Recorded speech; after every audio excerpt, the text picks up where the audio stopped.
All right, y'all. This is a new one. This is Breaking Normal, even for Breaking Normal.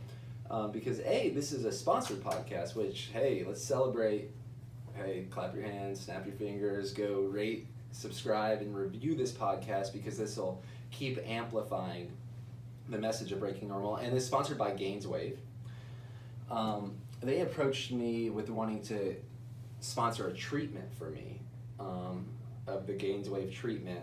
And I did not feel aligned with that as much as I felt like I want to learn about this. I want to make it a topic. Men's sexual health, come on. That's a taboo topic that deserves more attention.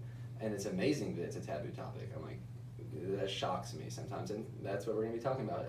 From my understanding, the GAINSWave is a treatment, or we'll get more to exactly what that is, but it involves a treatment of getting someone's penis shocked with sound waves in order to have a better erectile function. That sums it up pretty quick. Okay, and I'm here, which is, we just met like 10 or 15 minutes ago with Dr. Bryan from Urology, Austin. Yes. And yeah, I think it was pretty clear we're gonna have fun on this podcast. So hold on to your pants and let's talk about what's going on below the pants. Let's do it. All right.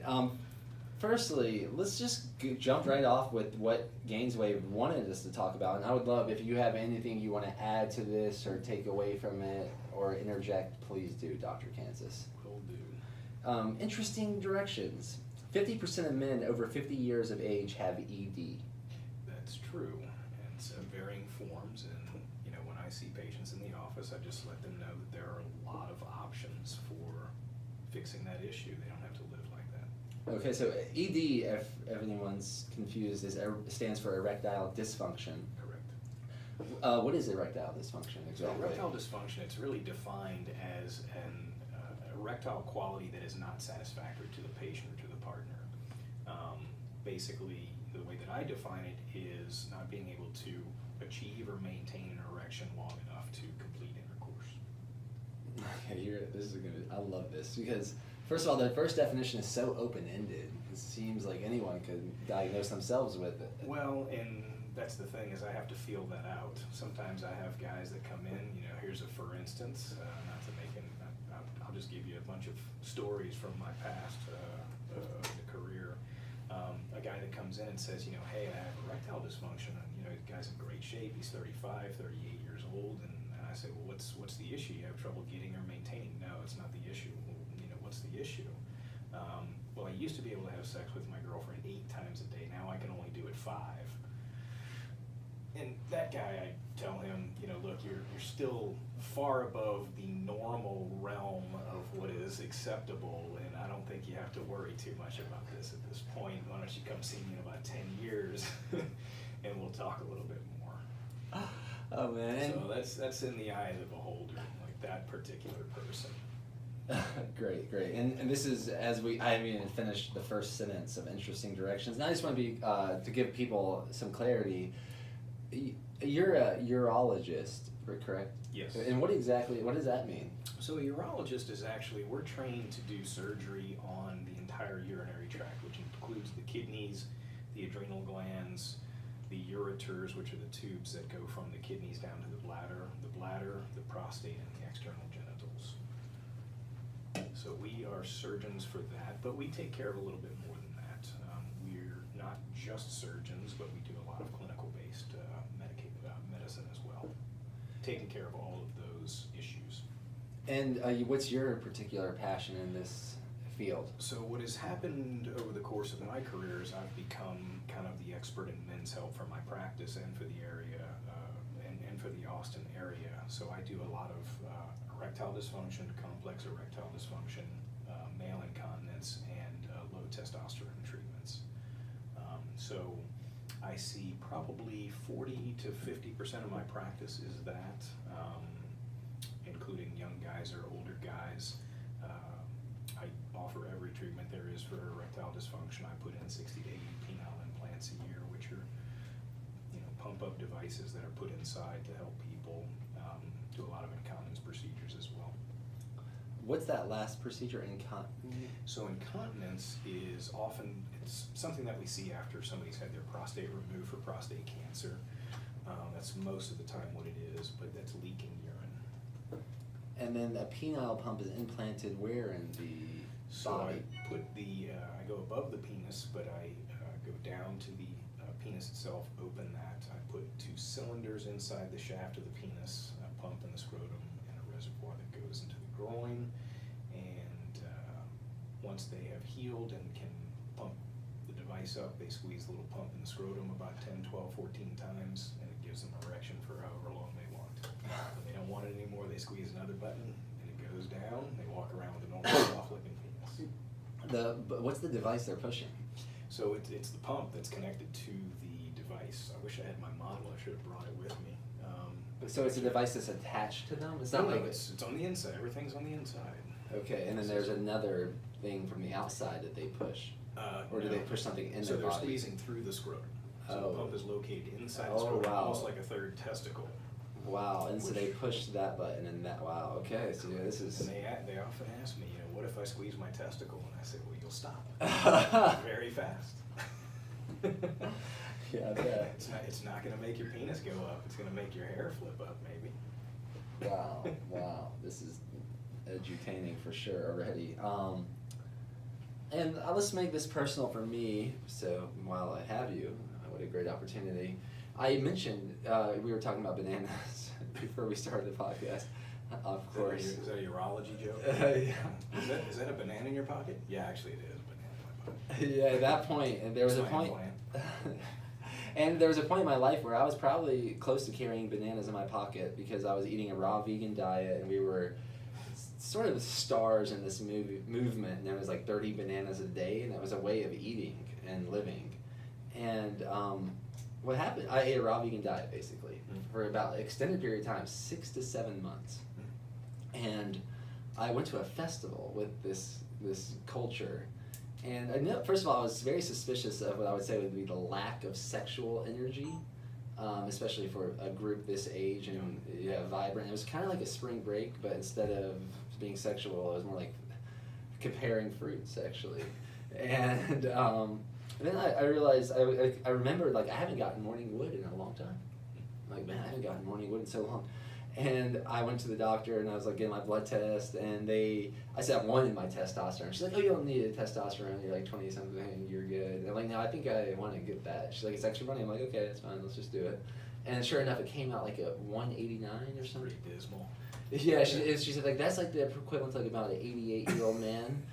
And so the next day I ate salmon, and the next morning I woke up with morning wood, and I felt so different. I felt like sharper. So my conclusion, I don't know if it's like a cholesterol being a precursor to testosterone, but it sounds like this is something you're quite familiar with. So what happened from your perspective? Yeah, basically you had, I think a raw vegan diet is very good for you from a cardiac perspective, but from a building block perspective, from a lot of different things, even just on a cellular level, you need a certain amount of cholesterol to build those things. And testosterone is one of the first things that will kind of get shut off because you don't need it. Nobody's ever died of low testosterone. They just kind of feel like they're going to die. They feel terrible. But yeah, no, basically you had dropped your building blocks down to a point where you didn't have cholesterol to build testosterone. And it's not surprising to me, you take in a little protein, a little animal protein, and it fires back up pretty quickly, especially when you're super young. And this is, I'm happy you bring it up, like the cardiovascular advantage of a raw vegan diet, or maybe a cleansing advantage from my perspective. But I still notice this to this day. It's like when I purposefully will load up on it's like duck or fat, and so it's raw, like very uncooked, like or very close to raw, like seared bison, and I feel jacked up, and I can't tell how much of it's from a placebo, and it definitely shows up in under my pants too. Is that like do you? Looking in your pants. Yeah, I'm married to a beautiful queen, and I get to take note of what's going on in my body in that way on a regular. It's on a day-to-day basis. It's hard for me to explain that. Definitely the huge shift is certainly explainable. There's a lot of things that are variable. Okay, awesome, thank you.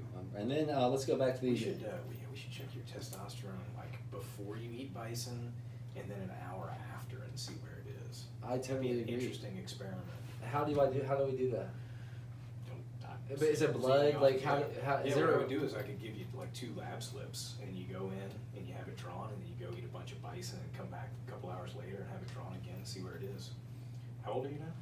Oh man, this is so funny because I have this idea of like not? I'm only keeping one secret in my life and it's my age. Okay. Let me.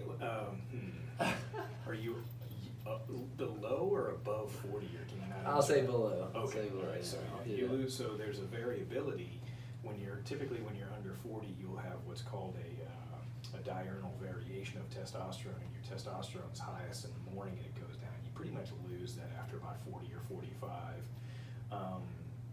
And so you would want to check a morning testosterone to see the highest.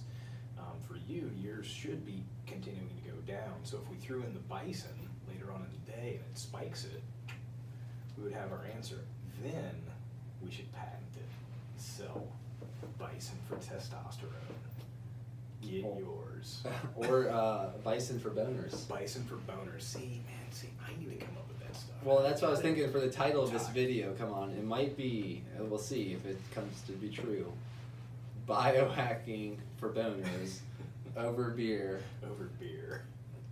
Breaking normal. I am not. I have a water. Yep, I offered him a beer, and he said, what I remember is he got over hangovers. I am done with hangovers.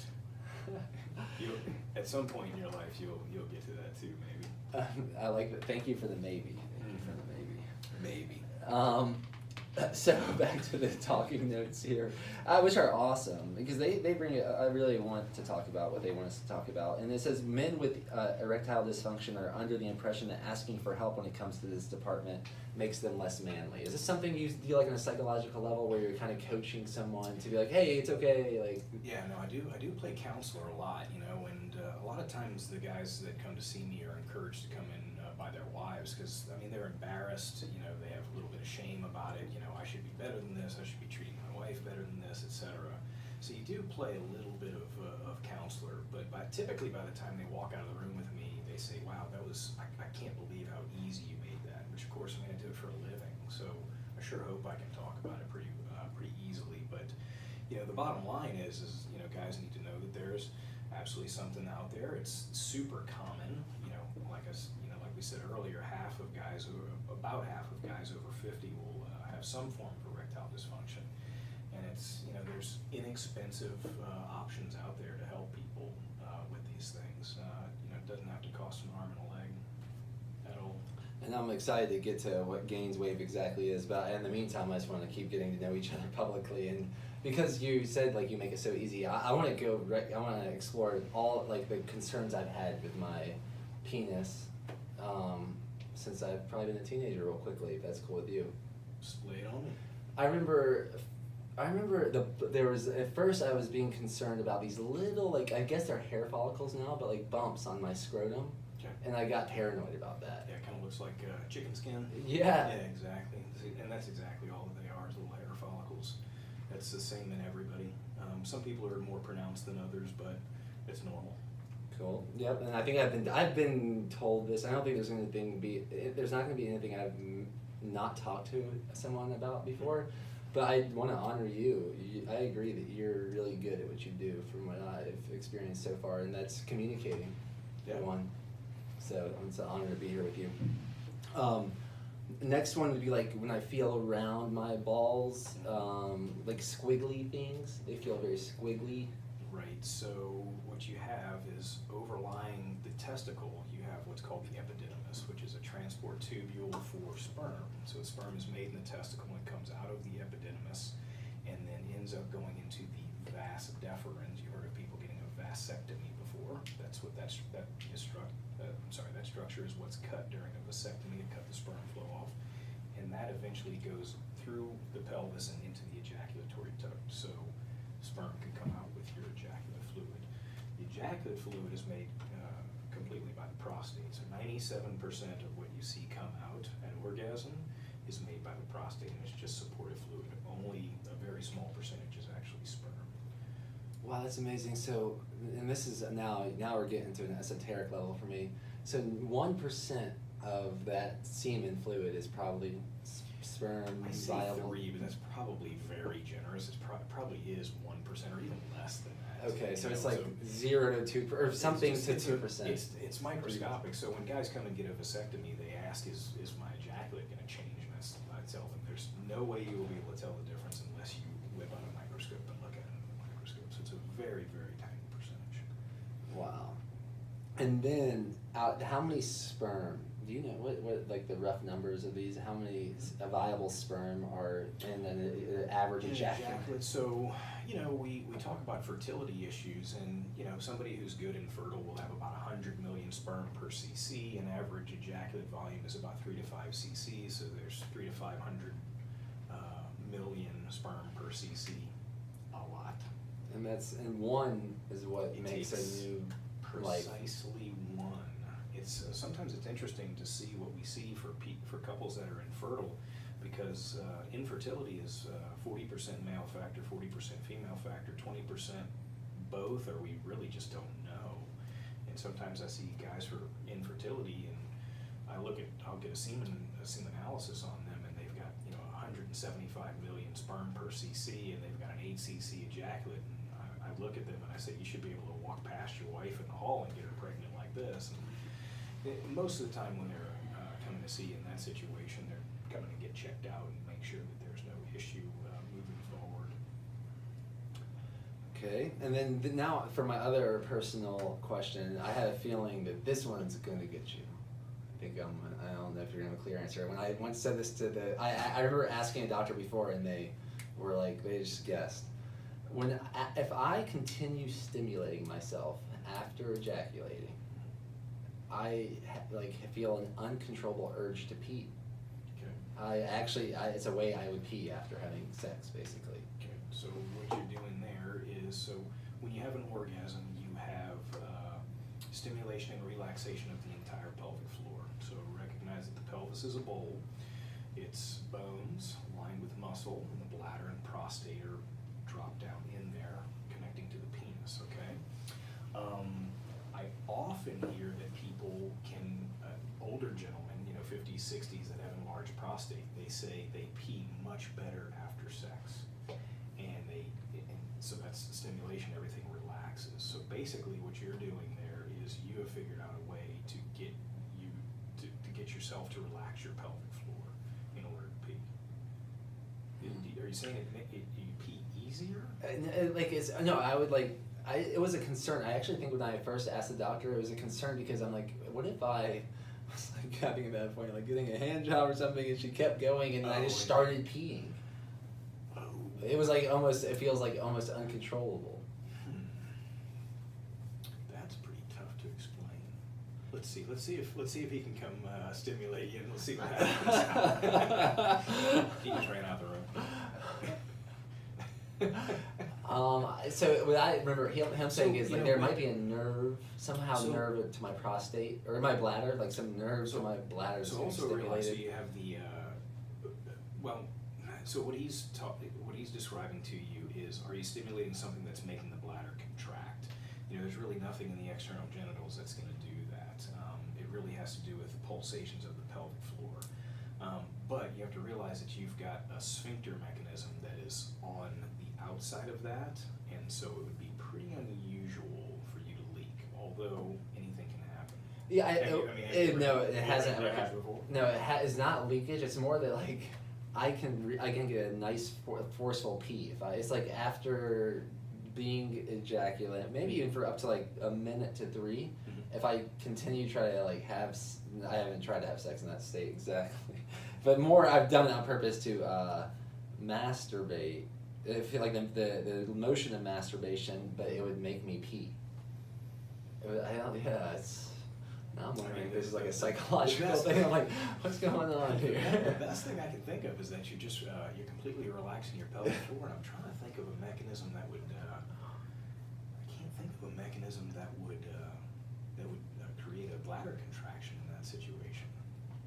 It's unusual. Well, there's one thing to say I have here. to do some research, man. Now you're making me go do homework. Well, this is breaking normal, and I've been known to do that in many facets. And I will. And this is a great opportunity. Does anyone else that's listening to this, can they relate to it? Leave a comment. Well, you might not want to leave a comment on the reviews. Do an anonymous comment. Yeah, send me an Instagram message, email me, Daniel at Breaking Normal. Let's find out. Let's find out if someone else can do this trick. Party trick. Oh yeah, he says as a result, they place themselves in self-imposed prisons. These people that are not talking about it because they're scared of being less manly. Relationships may suffer. Confidence dwindles, and depression. Yeah. Is that something you see? Do you see people getting depressed and maybe really a downward spiral from not addressing this? They really do, and it's typically it's not real serious, but it definitely leads to relationship problems. Most of the time, the relationship problem is not as bad as some guys will make it out to be. Although sometimes it's worse than they make it out to be. I think probably the best example of depression that I've ever seen was a gentleman that came to me, and he had something called Peyronie's disease, which is a curvature of the penis. It's actually rather common. About 15% of the population, at least, because that's what we know about, has curvature of the penis. And a slight curvature, that's not that big of a deal, but if you have a 75 or a 90-degree curve of the penis, it's not going to work. It's not going to go into anything. This gentleman had seen another urologist in town, and the plan was for him to take some oral medication for a year and then come back and see him. So this guy religiously went and took his oral medications that I never prescribed because they really didn't work, to be honest with you.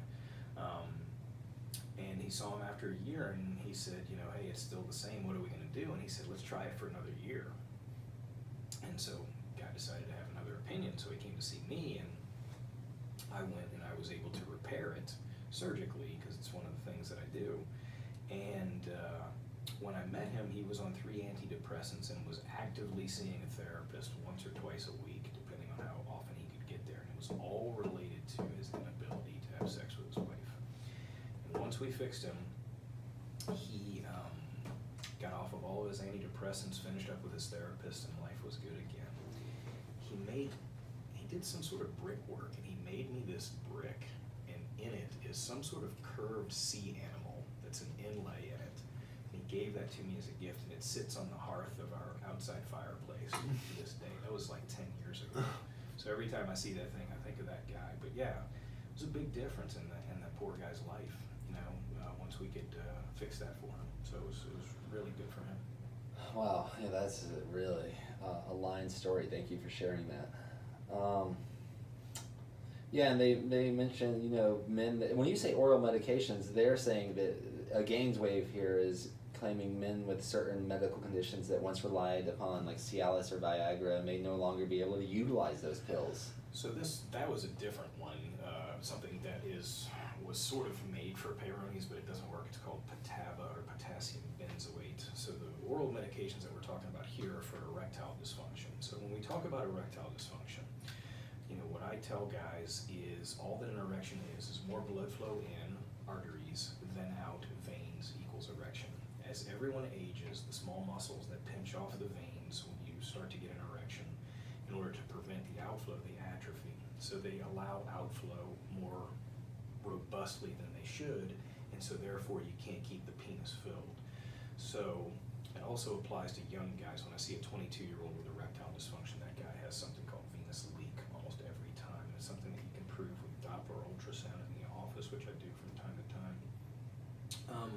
But all that we want to do is try to overcome that leak. And of course, there's a lot of other reasons for erectile dysfunction: diabetes, hypertension, blood pressure medications, vascular disease, having had pelvic surgery like a radical prostatectomy, or taking out the bladder and the prostate, etc. But all that we want to do is we want to try to overcome that leak and try to create more vascular inflow, arterial-wise. Medications like Viagra, Levitra, Cialis, Staxin, there's 5 on the market. They're all pretty much going generic now, so they can all get them pretty cheap at this point. They're vasodilators, and so what they do is they create more arterial flow. In fact, Viagra was originally invented for pulmonary hypertension in order to help people with lung issues. In fact, my wife is a neonatologist gynecologist, and they actually send babies home with pulmonary hypertension on Viagra. So the joke is that their diaper doesn't fit anymore. That joke. I have a feeling many people are chuckling on that one. And a lot of chuckles. So we have oral medications. If oral medications don't work, we have external vacuum devices, which you basically put the penis in, pump it up manually, and then there's a small ring that holds the blood in there. Then we have shots in the penis called, I use a lot of Trimix, not me personally, but for my patients. And that's an option. It's 3 vasodilators. Then we have penile implants, and then of course now we have shockwave therapy. The idea of shockwave therapy is to stimulate, again, dilation of arteries. So it's typically done in 6 or 12 sessions, and we deliver 12,000 shockwave to the entire length of the penis. So the penis actually goes down underneath the legs below the scrotum. So I start down there and I systematically deliver. It takes me about 15 or 20 minutes, 12,000 shocks to the penis. It's ultrasonic, but basically the machine fires what appears to be a small bullet, and so it's basically creates sound waves. And what that does is it results in the dilation of the current of the existing arteries, and it creates new arterioles. So it's called angiogenesis, creation of new blood vessels. And what I like to do is I like to assess a guy and try to figure out exactly where his erections are when he walks in the office. You know, does he have normal erections? Does he have success with oral agents? Does he struggle with oral agents? Does he have success with shots, struggle with shots, or does the guy really need a penile implant? And I tell guys that shock waves can take people back 1 or 2 categories. It's not a fix-all. You know, a guy who's had his bladder and his prostate out, I can shock him 1,000,000 times, and it's probably not going to work for him. So I like to evaluate the patients and try to tailor it to make it appropriate for them. It's been available in Europe for over 15 years. It's been something I've been doing for several months at this point, and I've actually seen very good results with it. Actually better than I expected when I started doing it. Wow. Okay. So, and that is the GAINSWave treatment. Is that correct? That's correct. That's correct. And those are done. I do them once a week. Can be done twice a week. Some providers will do it twice a week. I think that's pretty labor intensive for the patients, and I actually like to physically do them myself, so that I can make sure it's done properly. And I don't have time to do it twice a week. Yeah, and I've noticed that about GAINSWave. That whatever this means, it seems like most of the media portrays that a woman is doing it. That I've seen. So I don't know what that means. But it looks like they have someone that might be. You clarify that you do it yourself. I think it's number one. I think guys are going to be a little bit more comfortable with guys doing the treatments. You know, I'll have a staff member, typically a male staff member, apply the numbing cream while I'm doing one of them, and then I move the machine back and forth between 2 rooms. Typically, though, it's I try to limit it just to guys. I think they feel more comfortable. As far as who can do this, I mean, it's a handheld shockwave machine. Anybody can do it. I could train my 11-year-old son to do it if I really wanted to. The way that I think of it, though, is it's a fairly expensive treatment. It's not covered by insurance. It's not covered by Medicare. And the way that I look at it is, certainly at least in the first 6 months or a year while I'm doing this, I feel like I want to make sure it's done properly so that I can have the best results, so that I can translate that further down the line to tell new patients, hey, these are the results in my hands. These are going to be the results by the people that I have trained. So rather than pass it off to somebody who is not quite as qualified, I choose to do it myself at this point. And numbing cream. I was curious about that. What is this numbing cream? It's a combination. It's a cream. It just looks like lotion, and it's a combination of xylocaine and prilocaine. Xylocaine is a short-acting numbing agent, like you'd get at the dentist, and prilocaine is long-acting. And I figured out how long-acting it was after I started this. And the guys would tell me they'd go to the gym 6 hours later, and everything was still numb. Their ball sack and their penis and everything was still numb. So it's just to help with, because there ends up being a slapping, and in fact sometimes I'll get little cuts on the penis or the base of the penis or in the perineum where I'm doing the shock waves just from the machine itself. So it's better that they're a little bit numbed up, because it's a tiny bit uncomfortable when you're not numbed up. Yeah, and then I get like, so for me, as let's say for myself, am I interested in getting this treatment? Like that's one thing that right off the bat, I'm like, I don't, the numbing cream, I'm not sure if I want to put numbing cream on my penis. And It's not permanent. I know, but I'm a bit of a purist when it comes to like what I put in my body. Yeah. So I'm like, do I want to put, I don't know what that numbing cream is. So, you know, the first question I would have for you would be, you know, I think it was more of a, do you want to test it to see what it feels like? I mean, that's how I took it, was, you know, that you're going to maybe want to come to the office and just have me put the machine on you. In that situation, I actually wouldn't put the numbing cream on you. I'd say, all right, let's fire it up, and I'd show you on your hand, I'd show you on your leg, and then I'd say, all right, do you want me to do any of this? For, you know, a young guy like you, I mean, you look like you're not more than about 20. Yeah, earlier you asked me if I was above or below 40. Because I had a physiologic issue now. I'm 40 now. So no, I mean, younger guy like you, I mean, so if we were having this conversation about, you know, where are your erections, you know, I would honestly, I'd be surprised to find out that yours was anything different than normal. You know, I think that a guy who comes in who is in your age category, in the 35 to 45 range, and he was, you know, having to use a little bit of Viagra, he would be a guy who would maybe want to do shock waves so that he wouldn't have to use that anymore, and that would actually be a perfect setup for that guy. Yeah, that's why I want to open this conversation. I haven't. I was like, I'm very curious if I want to do this or not. To me, like I said, this sounds like this biohacking for boner idea. But for someone in a situation that is on a medication they don't want to be on, Right. and you're listening to this, I trust you're going to look more into it. And that's right, and that's a guy that you can, you know, actually really help. I mean, I've got a few guys that are on shots right now, and they're actually, you know, and this is to my surprise, honestly, they're telling me that they're waking up with erections, and one guy gets erections at work, and I'm like, well, that's way better than I expected, you know, for you, for that particular person. Yeah, and it says that it's designed for they have it designed for younger men that are looking to boost performance and prevent any unwanted issues down the road.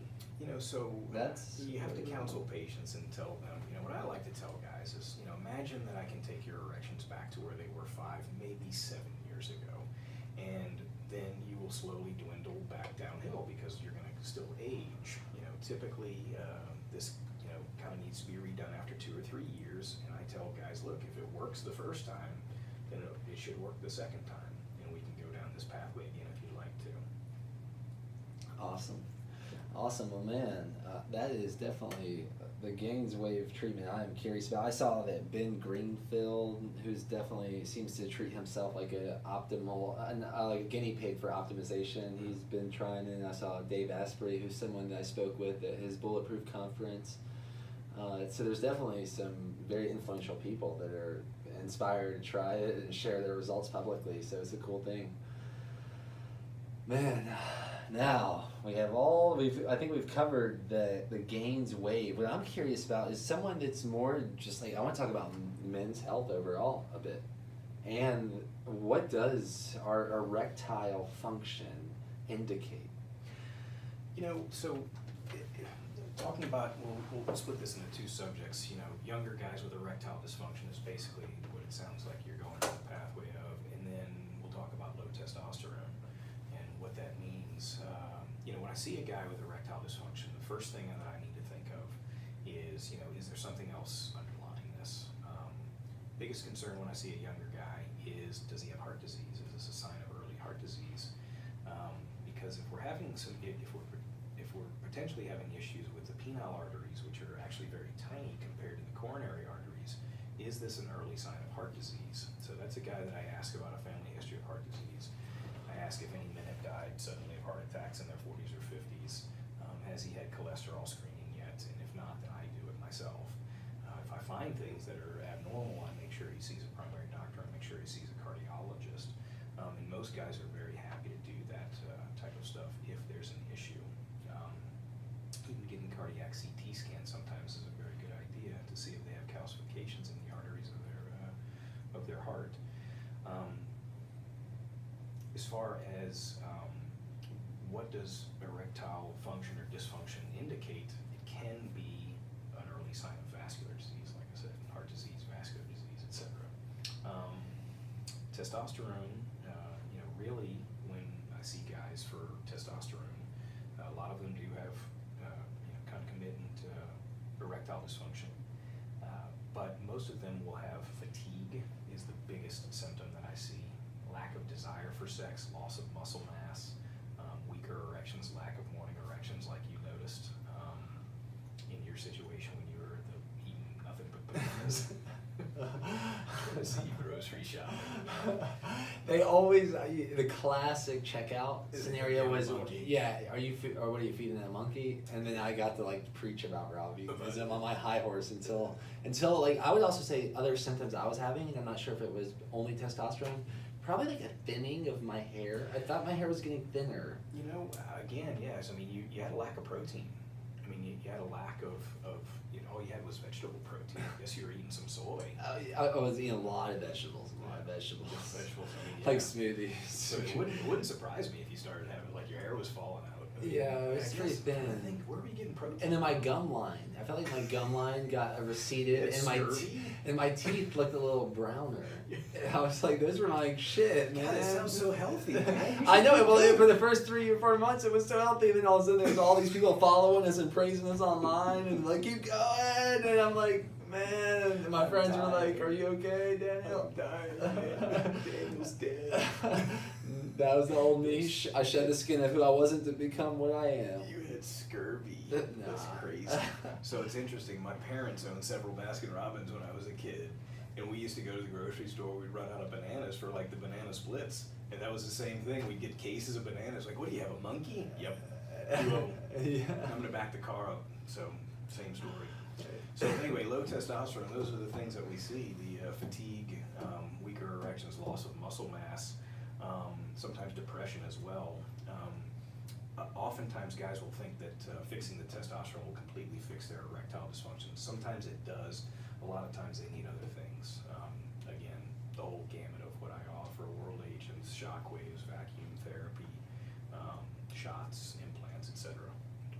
Yeah, so if it's not a blood flow issue, like if it's not a cardiovascular issue, what is it? Or a testosterone issue? Is it sometimes psychological? So there's 3 types of erectile dysfunction. There is arterial dysfunction, there's venous leak, like we talked about earlier, or there's nerve disorders. Nerve disorders are going to be either from spinal cord injuries or back injuries or pelvic surgery, like having your prostate removed. 30 to 40% of guys that have their prostate removed will have some form of erectile dysfunction. It might need just pills, they might need shock waves, they might need a vacuum pump, they might need an implant. It's everything in between. And then for me, myself, this has been I think one of the reasons especially into raw veganism, is like thinking about ways to lower my cholesterol. I always was concerned. I'm not sure how much of that was implanted from my parents, or maybe how much of it's generational, or what I don't know exactly what the reality around that is. I feel better, especially erectilely, with eating lots of animal cholesterol. But however, a concern has been, what is my cholesterol, my blood levels, and what's the concern about that for my overall health? The truth of the matter is, and cardiologists will tell you this, is that staying trim, and you're in pretty good shape, staying trim is really the answer to that. And the way that people actually put on extra weight is sugar.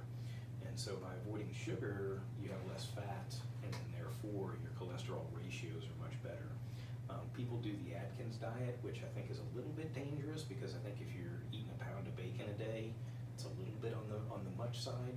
I think a diet that has 60 grams of animal type protein a day is actually good, whether that's eggs or fish or chicken or whatever. And you get to 60 grams pretty quick. I think an egg has something like 6 or 8 grams of protein in it. So if you had 2 eggs for breakfast, you're almost a quarter of the way there.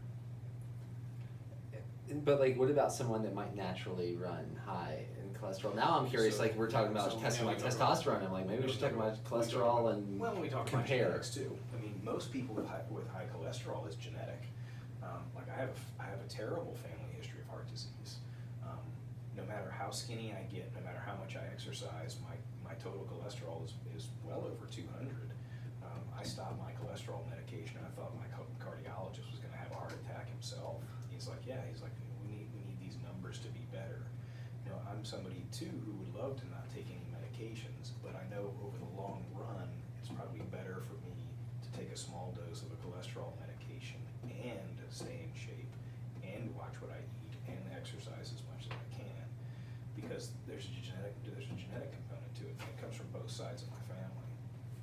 So are you currently taking a small dosage of the, okay, and that's not because of the lifestyle, but because you believe it's a genetic inheritance? Yes, because Okay. I lost a bunch of weight, I got in really good shape, was doing triathlon training, and my cholesterol is still well above 200.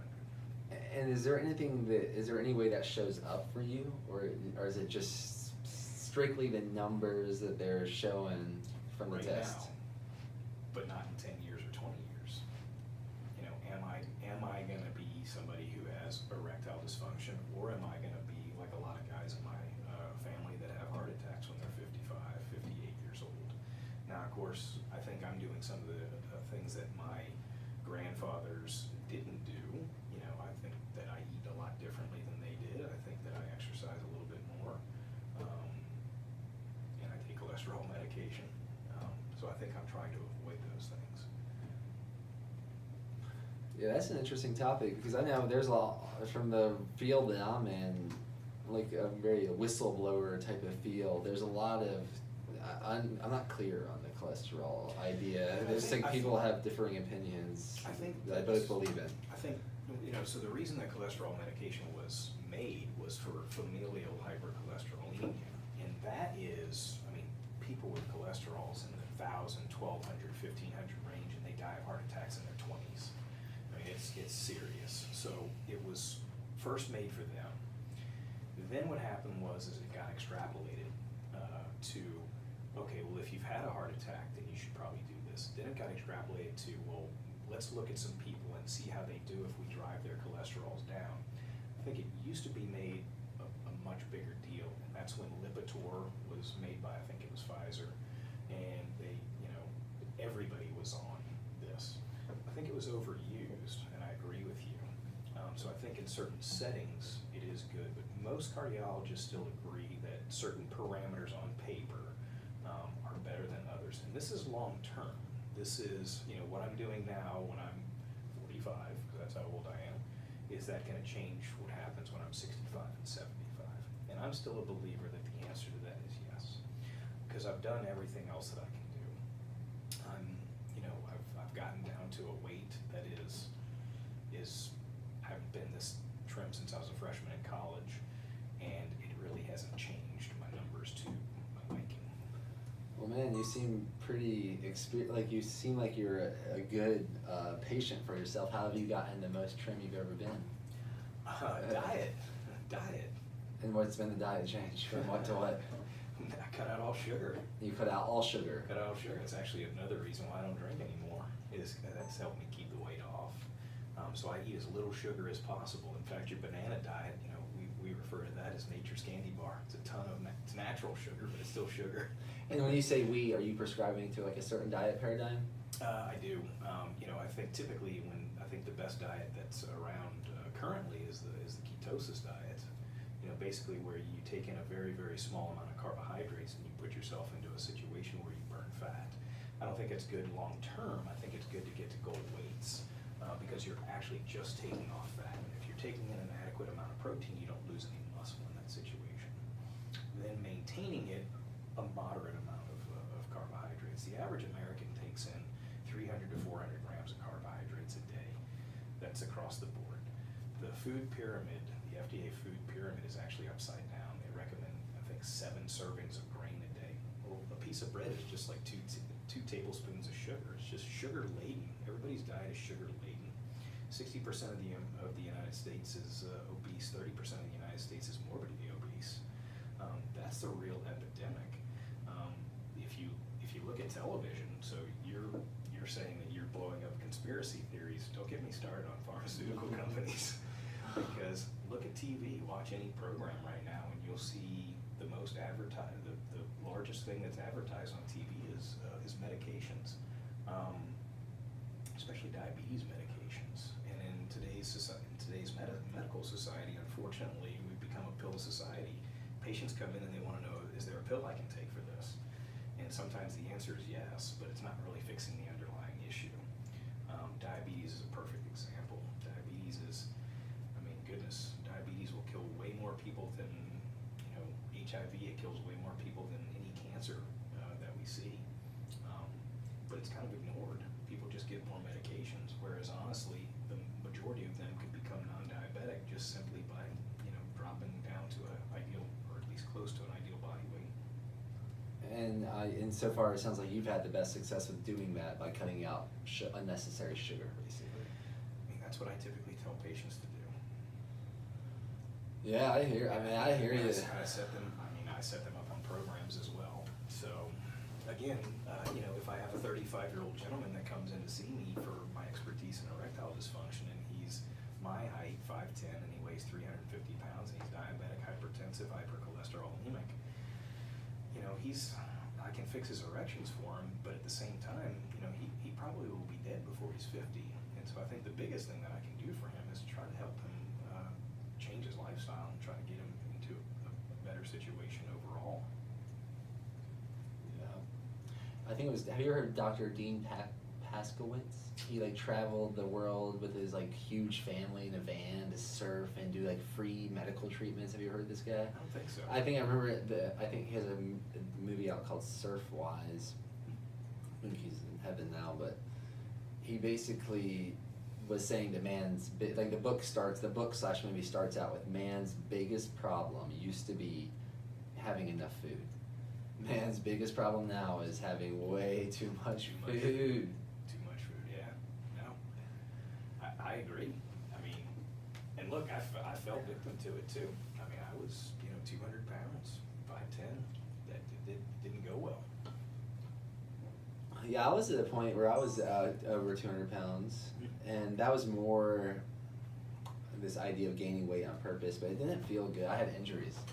I put on too much weight, trying to throw a fastball faster in baseball, and then all of a sudden I had a shoulder injury. I was so inflamed. Yeah. Man, I was greasy. The whole thing was not necessary to eat that much. Is that when you did the banana diet? No, that was probably my banana diet was my recovery. Was it? Okay. Yeah, that's what I mean. Is you yeah, exactly. Off of that, got on the banana diet. Yeah. So you went from one extreme to another. Yeah, exactly. And find solitude and peace and rest in the middle. Man, is there anything else on your mind or heart that you would love to address while we have this huge topic of helping humanity through helping themselves and not overeating sugar? That's such a big topic. We got off the subject there, but it all intertwines. I mean, when you're talking about overall men's health, you have to look at all of this stuff. You can't just, I've said it to a lot of my partners. I mean, we owe a responsibility to people when they come into our clinic that we have to be more than just urologists, more than just men's health experts. So you have to look at the entire body. If it's not something that I can handle, it's something that I know someone who can handle that situation. Whether they have sleep apnea, whether they have weight problems, whether we diagnose them as diabetic. If we can help them lose weight, great. If we can't, then they need to see somebody that can help them with their diabetes, etc. It's an overall picture, so we can't lose sight of that. Yeah.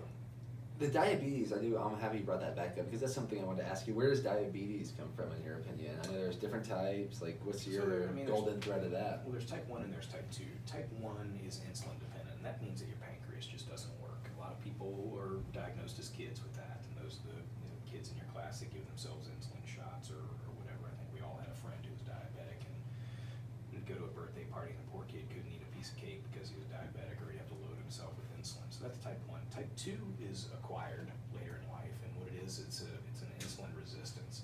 So your pancreas is making plenty of insulin, but peripherally, meaning in the rest of your body's just not picking up on it. It's just not working. And that insulin resistance is created from obesity. It's from being overweight, and so that's actually a fixable diabetes. So those things we see people on oral agents when it gets really have to give themselves some insulin as well. But that's a curable disease. It's a fixable disease simply by weight loss. And why do you why do you think by the way people overeat? Well, we have an excess, and I think there's different reasons for people to overeat. I think if it's almost like drinking. People drink to celebrate. People drink to commiserate. Same thing with food. If you're depressed, you eat. If you're happy, you eat. It's a social event. There's a lot of things that go around with eating. And do you think that, so now you drink, eat, yeah, I agree. Do you think the overeating and the over drinking, is there a common underlying thread in your opinion? Certainly there can be with, there's depression, there are ups and downs in everybody's lives. There's a lot of pressures in today's world. What is depression in your mind? What is depression? Well, the definition of depression is not being happy with your current situation. It can be something that's genetic, it can be situational, it can be altered by mood stabilizers or mood altering substances, etc. So I think oftentimes I think that people want to make themselves feel different, whether it's better or worse or whatever. I think that people will use beer or booze or marijuana or whatever to make themselves feel different because they're not happy with the way that they feel. That's it. He has the I disagree with you. Yeah. Well, I don't know if I disagree. I'm like, that was definitely an answer. Like, I'm not sure. Like, how does, all right, so everything changes. Like you cracking your knuckles, that changes the way you feel. Sure, absolutely. So to say that people drink beer and marijuana or overeat to feel different. To feel better, to forget things that are going on, to think about something different. Stressful day at work. People want to go home after work and have drinks. They want to do something. But different. people want to go to work, which is different. That's true. I mean, well, you have to pay the bills.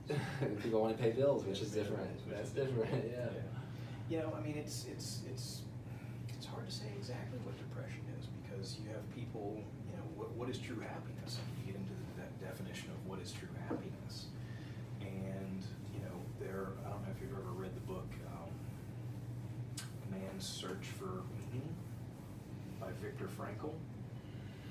I have not. Okay. I don't So believe. it's a good read. It's a short read. It's only 150 pages, but it's a story about he was in a concentration camp, Nazi concentration camp. Oh, I've heard this guy referenced so many. Now I understand why it sounds familiar.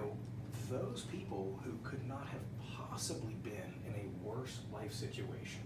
They had no idea where their family members were. They had no idea if their families were still alive. They were in the most horrific conditions, freezing. They didn't have clothes. They didn't have food. They weren't fed. They were beaten. They were tortured. All these things. Yet they could still find things to be happy about.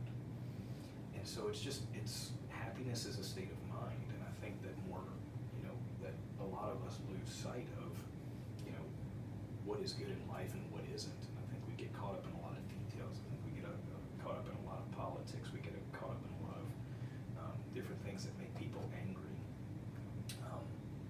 Whenever I start feeling a little sad, I pick that book up and I read it. And I'm like, you know what? Basically what it boils down to is things could be so much worse. Things could be so much worse. Look at this situation. So what is true happiness?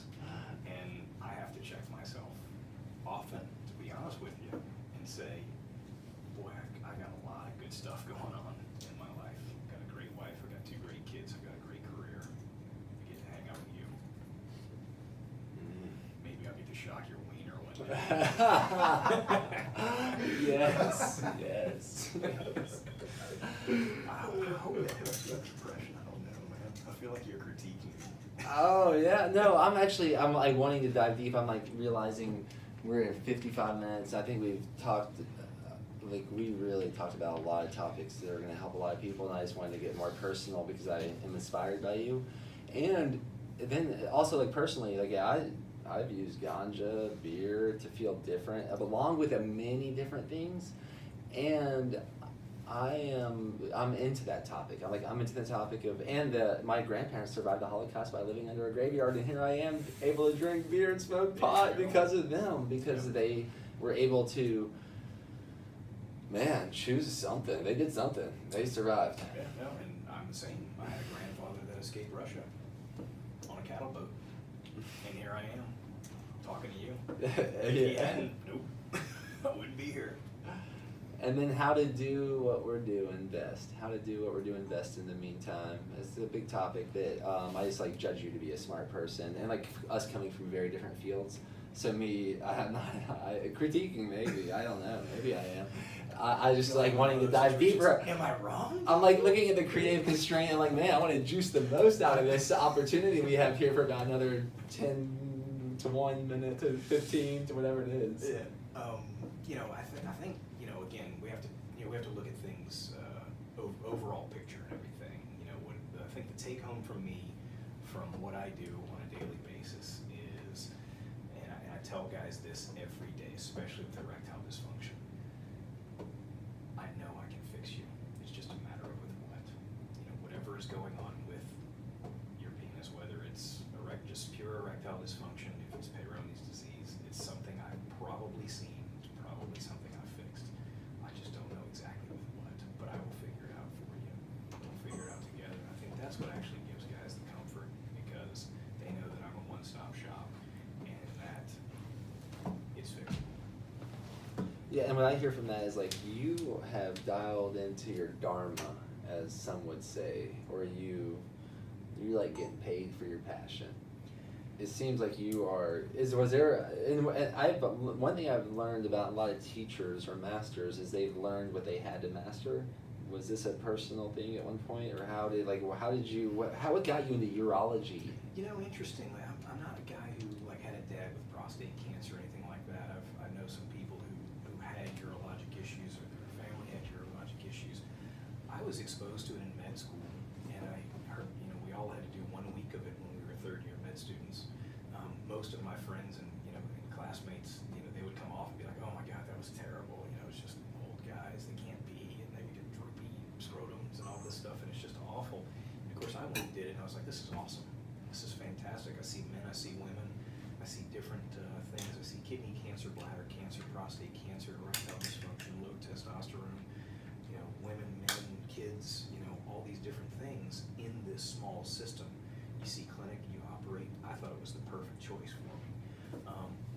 And I get to tell wiener jokes for the most part. It drives my wife crazy. Been in more than one restaurant where we're getting looked at funny because of my wiener jokes. A little loud at the next table. Oh man, on that note, because this is something we have maybe in common. I may have seen more penises than your average Joe, and you definitely have. And mine are definitely in very overcoming shameful situations. We've literally done exercises naked with men and women and men to get them to overcome this story of their penis.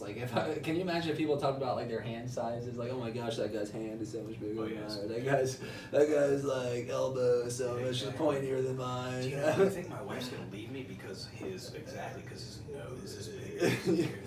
Yeah, come on. Earlobes. Yeah, exactly. So anyways, we've done that work, and what do you think about that? Where's that? Is that rooted? Do you have I'm curious with your personal opinion on that. Is that rooted in some Freudian psychology, or what is this about? This penis comparison craze? Yeah, I think it's a macho thing. I think it's something that some guys do when they're in high school. Who has the bigger penis, and then I think there's rumors that women want a bigger penis, etc. And then honestly, I think it boils down to a lot to the porn industry. So here's a question that I ask guys when I put implants in them. They lose a little bit of length when I put an implant in them. And sometimes it's about an inch, which can be gained back by. I like to use the AMS LGX 700. Little plug for Boston Scientific there. Sorry about that. But it's a stretchable device, and so we can pick up some of that length. And so I actually carry a ruler in my pocket. I call it my trusty ruler. It stays in my pocket. If I lose it, I freak out. I used to have them in every room and everything like like that, so that I can measure it, so I can show them how long it is if we put an implant in them tomorrow. A normal erection is it will thin out and stretch, so you'll walk around a certain length, but you're a lot bigger. You maybe heard the term showers and growers. There's guys that walk around and it's basically just fills up and it's hard, and then other guys walk around and their penis looks like it's 2 inches, but then when they get an erection, it's 5 or 6 or whatever. So showers and growers. So I ask every single guy that I'm going to put an implant in, and I'll ask you this question: what's the average Not size? because you're putting an implant in.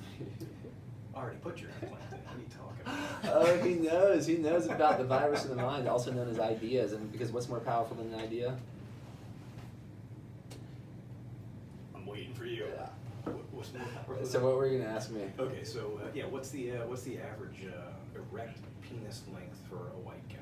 All right, for a white guy, I would guess 5.2 inches. Okay, a little high, 4.5 to 5. But it's shocking how many guys in my clinic say 7 or 8. And I'm like, man, you've got to stop watching porn. Like that's ridiculous. Ridiculous.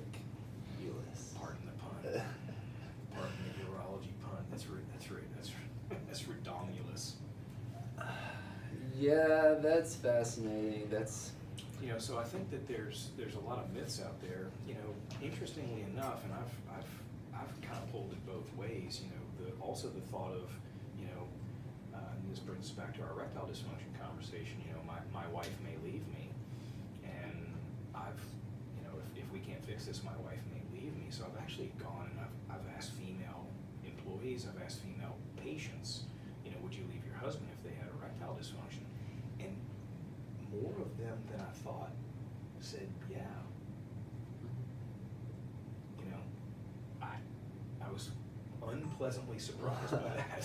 I was like, oh, come on, your relationship's better than that. I've asked my wife, and she's like, no, as long as you kept making money, we'd be great. So, like, can you work with that? Yeah. Okay, well then never mind. You're fine. oh man. Can you pay the credit card bill? Now we can't tell what's real or comedic or whatever, which I love. So thanks for mixing the plot here. Yeah, the penis talk can go forever. Oh yeah, I wanted to ask. Yeah, now that we're on, just making more fun of this, because I love making fun of things that are hard. If they're hard, let's make fun of it. That was like that's triple entendre. Triple entendre. You're bringing it from all directions. I'm gonna promote you. You're gonna be a junior urologist before this is. I was pretty mad. I took the man. MCAT. Did you really? Yeah, and then I stopped. Yeah, you kind of give up your 20s. That's what I tell people. When I spoke to the University of Texas Pre-Med Society, and I was like, you guys are about to give up your 20s. And a couple of them, I think, got up and left the room. I'm like, yeah, you're gonna kind of give that away. You're just, you're gonna be training during your 20s. You're in med school and residency. Yeah, many of my friends I wouldn't trade it for anything, though. I love what I do. I really do like what I do. I think maybe all the training is what made you not want to trade it. that's true. That's triple T's. I adore alliterations as well. What's the biggest and smallest leg you've ever seen? Goodness. Obviously we have conditions that are basically micro penis, where you'll see somebody in their penis is no more than about an inch or so long. Would that be erect as well, or? Yeah, I'll tell you actually a story. This is a weight loss and erectile dysfunction story. A gentleman that came to see me years ago for erectile dysfunction. He really needed an implant, and he was a long-standing diabetic, and so I was going to put an implant in him, and he says, this is going to be the smallest penis that you've ever seen. I was like, oh no, come on, all the guys say that, and he pulls his pants down, and I'm like, oh, jeez, whoa. No, it's not that small. And it was literally maybe 3 centimeters in length. So it was about an inch to an inch and a quarter, and that was it. And so I was thinking to myself, oh my God, how am I going to get an implant in this guy? And I got an implant in him, and he actually did great. They were thrilled with it. It functioned fine. Then he went and lost 100 pounds. And we all have a suprapubic fat pad that takes over our penis. And every 25 pounds is a half an inch of penis. So he lost something like 125 pounds, and then his penis was like 4 inches long sticking out of him. That's it. Wow, that's So a way to get he's like, some so men to now- lose some weight. Come well, on. it's another motivating factor. Yeah. I can actually show you pictures of some of the guys that lose weight and their penis had been swallowed up, and I fixed some of that stuff too. Want to see those?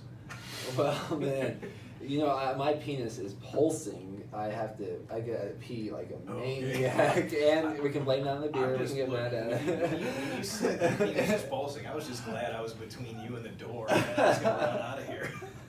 I mean, I like you. I mean, you're cute, but you know, not like that. Oh man, yeah, this is so much fun. So much fun. Dr. Bryan, Kansas, Austin. How long have you been in Austin for now? You said 13 years. This is my 13th year of practice.